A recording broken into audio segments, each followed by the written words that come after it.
बिल्कुल सत्य की जीत हुई है। जिस तरीके मुंह का तमाचा इनको खाना पड़ा है, चाहे वो नरेंद्र मोदी जी हो, चाहे अमित शाह जी हो, चाहे ईडी हो। ईडी इनके इशारे पर पूरे कागजों को तैयार कर रही थी। आपने देखा कि कल सुप्रीम कोर्ट ने कहा है कि कागज हैं, ये क्या लिख कर लाए हैं आप। एक एसआई भी होता है ना, वो भी जाके बार बार एसएचओ से पूछता है जी मैं ये लिखूं या ना लिखूं, ये लिखूं ना लिखूं।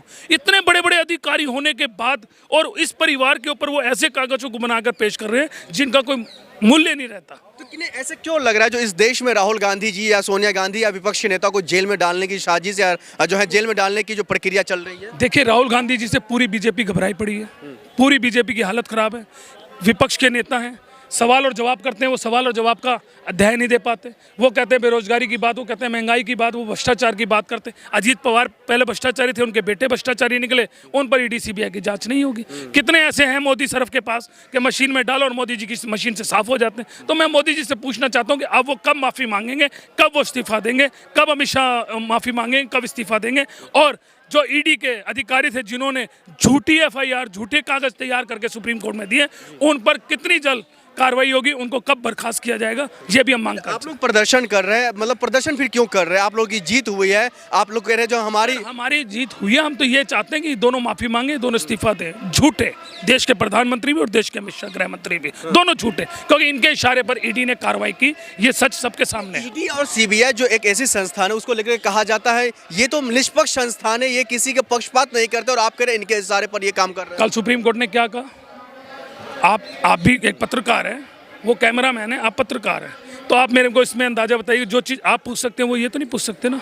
कैमरामैन कैमरे का काम करेगा, आप सवालों और जवाब का काम करेंगे। तो जब ईडी की लोग गए और पूछताछ हुई, ईडी में बुलाया गया, 50-50 घंटे राहुल जी से पूछताछ हुई, सोनिया जी से पूछताछ हुई, सब कुछ लिखा गया। उसके बाद हम यही तो पूछना चाह रहे हैं, क्या उन अधिकारियों को इतना दिमाग और इतना सिस्टम नहीं था कि उन्होंने लिखना क्या था और भेजा? फंसाया जा रहा था जबरदस्ती किसी तरीके गांधी परिवार को दबाने की कोशिश थी, किसी तरीके उनकी छवि को खराब करने की कोशिश थी। लेकिन गांधी परिवार की छवि ना ये खराब कर सकते हैं, ना इनकी औकात है, ना इनकी हैसियत है।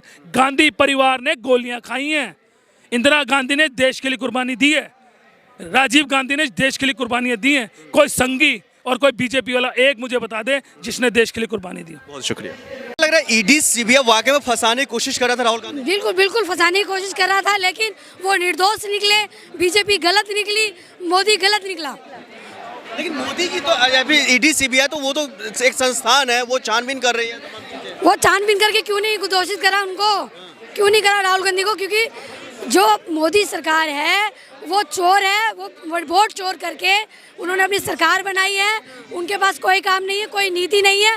सिर्फ कांग्रेस की जो नीतियां हैं उनका नाम चेंज करके, और उनके जो भी हमारी योजना कांग्रेस की रही है, जवाहरलाल नेहरू जी गांधी जी के टाइम की रही है, उन्हें चेंज करके उन पे काम करते हैं। उन्होंने कोई काम नहीं करा। ईडी का तो एक उनका बहाना था, कांग्रेस को दबाना था। 2008 से कई मामलों में, कई धाराओं में उन पर जो है एफआईआर की बात, कार्रवाई की बात, झूठ बोल के कुछ भी बोले, झूठ ईडी ने कई बार तो उनको सम्मान देकर बुलाया भी। तो फिर आप क्यों नहीं करा? आप क्यों क्लियर कर दिया? कोर्ट ने क्यों ना बरी कर दिया? क्या लग रहा है अनवर जी, वाकई में सत्य की जीत हुई है? बिल्कुल सत्य की जीत हुई है। जिस तरीके मुंह का तमाचा इनको खाना पड़ा है, चाहे वो नरेंद्र मोदी जी हो, चाहे अमित शाह जी हो, चाहे ईडी हो।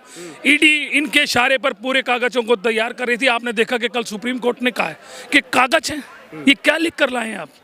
एक एसआई भी होता है ना, वो भी जाके बार बार एसएचओ से पूछता है जी मैं ये लिखूं या ना लिखूं, ये लिखूं ना लिखूं। इतने बड़े बड़े अधिकारी होने के बाद और इस परिवार के ऊपर वो ऐसे कागजों को बनाकर पेश कर रहे हैं जिनका कोई मूल्य नहीं रहता। तो किन्हें ऐसे क्यों लग रहा है जो इस देश में राहुल गांधी जी या सोनिया गांधी या विपक्षी नेता को जेल में डालने की साजिश या जो है जेल में डालने की जो प्रक्रिया चल रही है? देखिए, राहुल गांधी जी से पूरी बीजेपी घबराई पड़ी है। पूरी बीजेपी की हालत खराब है। विपक्ष के नेता हैं, सवाल और जवाब करते हैं, वो सवाल और जवाब का अध्ययन नहीं दे पाते। वो कहते हैं बेरोजगारी की बात, वो कहते हैं महंगाई की बात, वो भ्रष्टाचार की बात करते हैं। अजीत पवार पहले भ्रष्टाचारी थे, उनके बेटे भ्रष्टाचारी निकले, उन पर ईडी सीबीआई की जांच नहीं होगी। कितने ऐसे हैं मोदी सरफ के पास कि मशीन में डालो और मोदी जी की मशीन से साफ हो जाते हैं। तो मैं मोदी जी से पूछना चाहता हूँ कि अब वो कब माफ़ी मांगेंगे, कब वो इस्तीफा देंगे, कब अमित शाह माफ़ी मांगेंगे, कब इस्तीफा देंगे। और जो ईडी के अधिकारी थे जिन्होंने झूठी एफआईआर, झूठे कागज तैयार करके सुप्रीम कोर्ट में दिए, उन पर कितनी जल्द कार्रवाई होगी, उनको कब बर्खास्त किया जाएगा, ये भी हम मांग करते हैं। आप लोग प्रदर्शन कर रहे हैं, मतलब प्रदर्शन फिर क्यों कर रहे हैं? आप लोगों की जीत हुई है, आप लोग कह रहे हैं जो हमारी जीत हुई है, हम तो ये चाहते हैं कि दोनों माफी मांगे, दोनों इस्तीफा दें। झूठे देश के प्रधानमंत्री भी और देश के अमित शाह गृह मंत्री भी, दोनों झूठे, क्योंकि इनके इशारे पर ईडी ने कार्रवाई की, ये सच सबके सामने है। ईडी और सीबीआई जो एक ऐसी संस्थान है उसको लेकर कहा जाता है ये तो निष्पक्ष संस्थान है, ये किसी के पक्षपात नहीं करते, और आप कह रहे हैं इनके इशारे पर ये काम कर रहे हैं। कल सुप्रीम कोर्ट ने क्या कहा? आप भी एक पत्रकार हैं, वो कैमरामैन है, आप पत्रकार हैं, तो आप मेरे को इसमें अंदाजा बताइए, जो चीज़ आप पूछ सकते हैं वो ये तो नहीं पूछ सकते ना। कैमरामैन कैमरे का काम करेगा, आप सवालों और जवाब का काम करेंगे। तो जब ईडी की लोग गए और पूछताछ हुई, ईडी में बुलाया गया, 50-50 घंटे राहुल जी से पूछताछ हुई, सोनिया जी से पूछताछ हुई, सब कुछ लिखा गया। उसके बाद हम यही तो पूछना चाह रहे हैं, क्या उन अधिकारियों को इतना दिमाग और इतना सिस्टम नहीं था कि उन्होंने लिखना क्या था और भेजा क्या? फंसाया जा रहा था, जबरदस्ती किसी तरीके गांधी परिवार को दबाने की कोशिश थी, किसी तरीके उनकी छवि को खराब करने की कोशिश थी, लेकिन गांधी परिवार की छवि ना ये खराब कर सकते हैं, ना इनकी औकात है, ना इनकी हैसियत है।